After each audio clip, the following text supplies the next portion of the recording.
On today's episode of the Ango Show, we're going to talk about some major Royal Rumble plans that have been revealed, plus AEW Collision Cancelled and what that means moving forward for those who bought their tickets, and so much more. It's all coming up right here on the Ango Show.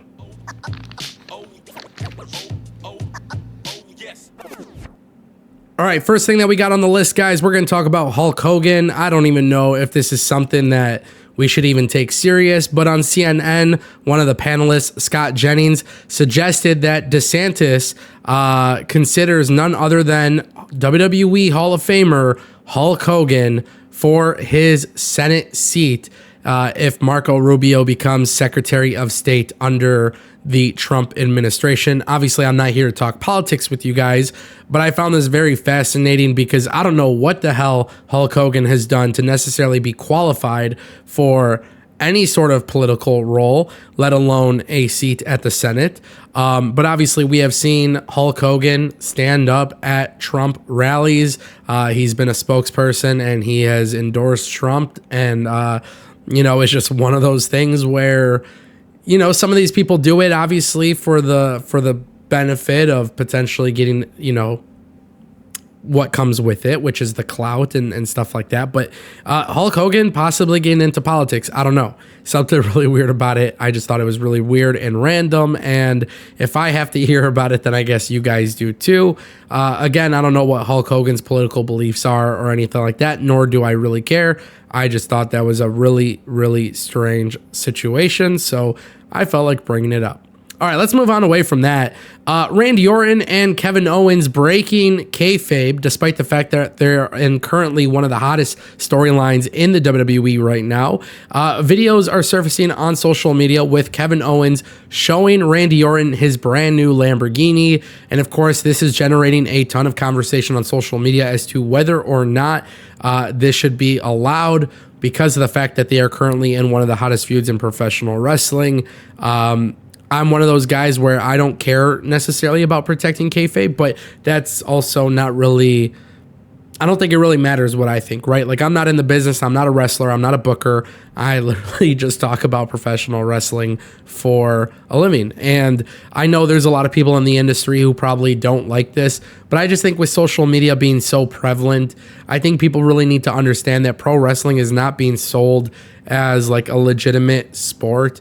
It's not being sold to you as if there is legitimate beef between people. And I understand that's part of what makes the art of professional wrestling so intriguing and so cool. But also, you guys got to just realize that it's 2024. My personal mindset is that a lot of these wrestlers are friends with each other. A lot of these wrestlers hang out outside of the show. I don't look at wrestling any different than Hollywood. I don't look at any different than any soap opera.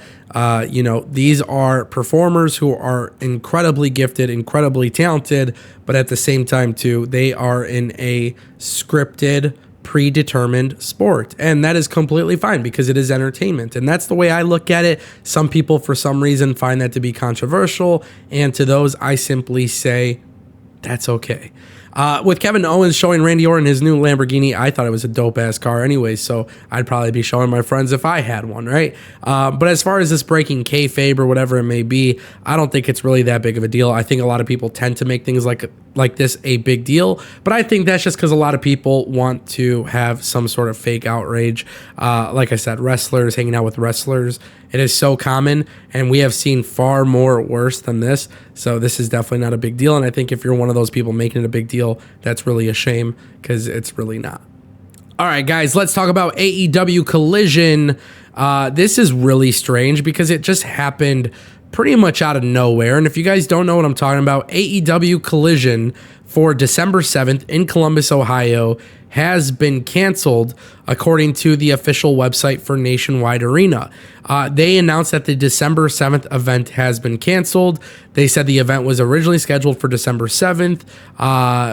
And fans can get their refunds automatically. So if you are somebody who bought tickets for this event, you don't have to worry about them holding off on it. This is obviously generating a lot of conversation as to what this means for the future of Collision.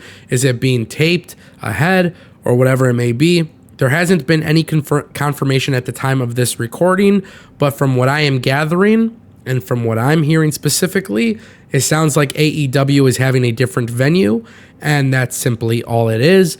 And I'm going to assume Nationwide probably put out this announcement a little too soon.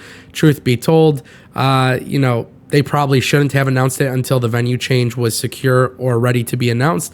But it is what it is. It's really not that big of a deal, in my opinion. AEW Collision canceling for this specific event at first was a red flag. But I feel like once you look more into it, it sounds like Kershaw Irby, who is doing all of the stuff for AEW in terms of picking out live events and venues. I feel like they have a different strategy going into 2025. I do think Collision and Rampage will be taped in smaller venues. I think Dynamite will be taped in smaller venues. I think they will be in cooler venues. I think it is going to be really good for AEW when they make that change. And obviously, we will see how it all goes down and how it unfolds.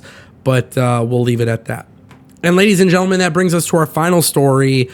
Royal Rumble 2025, John Cena is back. He's on his farewell tour, and it has been officially revealed that John Cena will be on the Netflix debut for Monday Night Raw on January 6th. Basically, we're going to see John Cena a lot in the last year. In his Royal Rumble announcement video, he says that the Royal Rumble will be the last one. That's taking place in February 1st. So obviously John Cena is going to be building to this. Listen, I'm one of those guys. I'm going to be very brief on this. John Cena's a legend. This is John Cena's last run. John Cena never won number 17.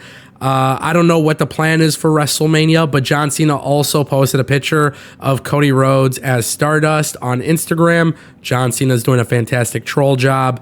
I wouldn't mind John Cena turning heel going up against Cody Rhodes in this farewell tour.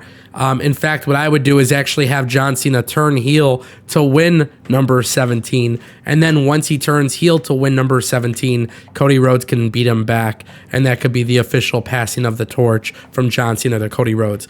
Mind you, if you guys didn't know, Cody Rhodes is the number one merch seller. He is outselling everybody. He's outselling a ton of athletes. And if I were WWE, I would take advantage of that. John Cena turning heel, it's something that we haven't seen in a very, very, very long time. And if John Cena were to win the belt by shocking the world, turning heel, it would be really cool. And it would be really nice for Cody Rhodes to win it back. I'm not a big fan of hot potato reigns, but this is one of those situations where it just genuinely makes a lot of sense. So therefore, I 1000% support it. Let me know what you guys think. Royal Rumble 2025, farewell tour for John Cena, very big. I'm excited to see it. I can't wait to see how it unfolds. And, for John Cena's career, it's really weird to see that he's going to be going away, but hopefully WWE does it the right way. There's a ton of matchups I would like to see. Which matchups would you guys like to see? Let me know in the comment section down below.